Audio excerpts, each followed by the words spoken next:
আল্লাহ তার বান্দাদের জন্য যা হালাল করেছেন তার ভেতরে আছে পবিত্রতা, কল্যাণ ও নিরাপত্তা।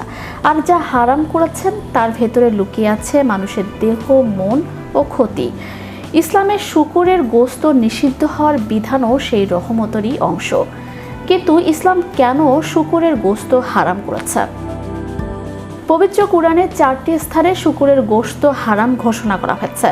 সূরা আল বাকারা, সূরা আল মায়েদা, সূরা আল আনআম ও সূরা আন নাহলে মৃত প্রাণী, রক্ত ও আল্লাহ ছাড়া অন্যের নামে উৎসর্গ করা পশুর সঙ্গে শূকরের গোশতকেও নিষিদ্ধ করা হয়েছে। শুধু কোরআনই নয়, বাইবেলের লেভিটিকাস ও ডিউটারনমিতেও শূকরকে অপবিত্র বলা হয়েছে।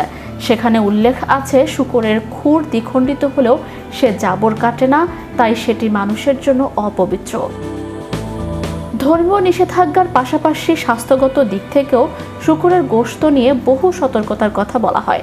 চিকিৎসা বিজ্ঞানের দীর্ঘদিনের আলোচনা অনুযায়ী এই প্রাণীর মাংস খাওয়ার কারণে মানবদেহে ফিতাকৃমি বা টিনিয়া সোলিয়াম এবং ট্রিচিনেলার মতো মারাত্মক পরজীবী ও কৃমির ঝুঁকি তৈরি হতে পারে, যা পেটের সমস্যা, চর্মরোগ ও শরীরের বিভিন্ন অঙ্গে জটিলতা সৃষ্টি করে। এছাড়া শূকরের মাংসের চর্বির পরিমাণ অত্যন্ত বেশি, যা মানুষের রক্তে কোলেস্টেরল বাড়িয়ে উচ্চ রক্তচাপ ও হৃদরোগের ঝুঁকি মারাত্মকভাবে বৃদ্ধি করে।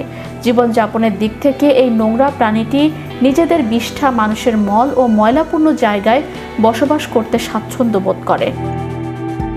শুধু তাই নয়, ভূপৃষ্ঠের উপর শূকর অশ্লীলতায় নির্লজ্জতম প্রাণী। এটি একমাত্র পশু যে তার স্ত্রী সঙ্গীর সাথে সঙ্গম করার জন্য নিজের দায়িত্ব নিয়ে অন্য পুরুষ সঙ্গীদের ডেকে আনে। ইউরোপ আমেরিকার অধিকাংশ মানুষের প্রিয় খাদ্য শূকরের গোশত।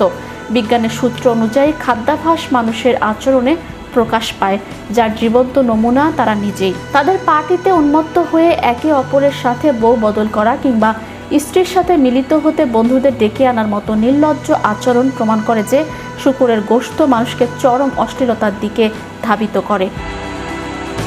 একজন মুসলিমের জন্য শূকরের গোশত বর্জনের সবচেয়ে বড় যুক্তি হলো আল্লাহর আদেশ।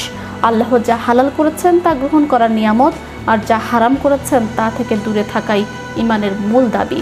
আল্লাহ সবাইকে হালাল গ্রহণ ও হারাম থেকে বেঁচে থাকার তৌফিক দান করুন।